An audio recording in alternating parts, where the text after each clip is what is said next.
I say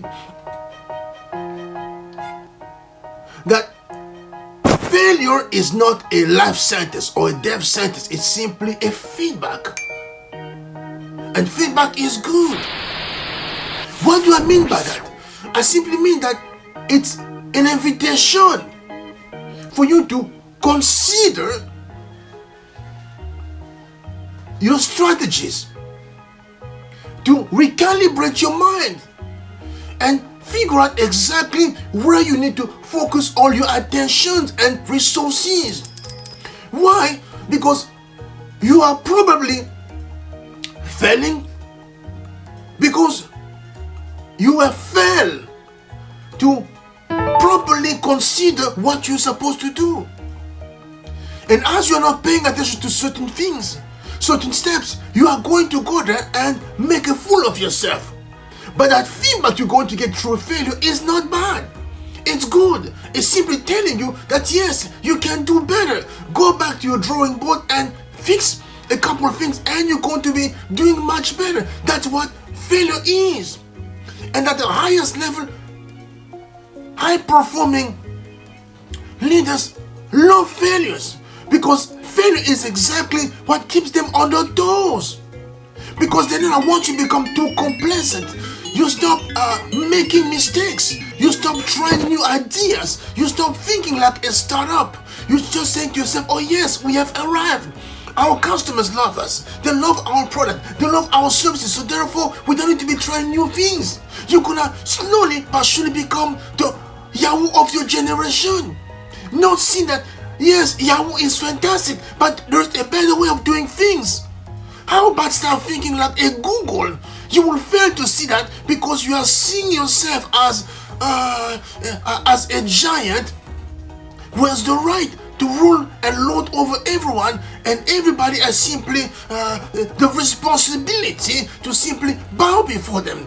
Overconfidence and complacency is what has killed many businesses. If you don't even know from America, but there was a company a few years ago by the name of Blockbuster. Blockbuster was a giant. Blockbuster got all of us basically in their hands. Every single day of the week, more precisely on Friday evening, everyone was rushing to Blockbuster to get the latest DVD, the latest video, to bring home to watch the latest movie out there. Why? Because it was the best way to entertain ourselves. So we thought, until another company look at what was happening and say, no, this is too. If you've been enjoying this video, please make sure to share it with as many people as possible. And of course, don't forget to subscribe and hit the notification bell so that next time we put together a video, you can be amongst the first one to see it. Alright, now back to our presentation. Too rigid as a business model. They can do better.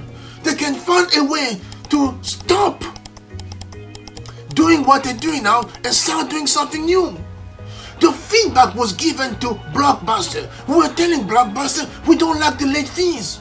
We don't like running to your store. We don't like basically being tied to one particular movie for 2 or 3 days. We would like to have more option and more flexibility when it comes to returning our movies. So this was basically the word F, failure, that we're putting in front of Blockbuster day in, day out. But Blockbuster failed to look at the data that we were giving through the feedback. They failed to look at the failure when it comes to customer satisfaction. They simply said to themselves, we are too big to fail.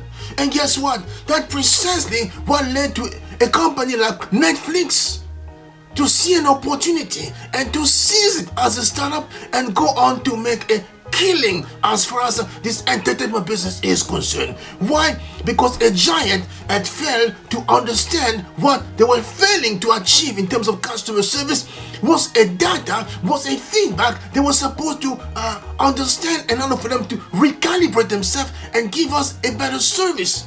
And that's what failure is.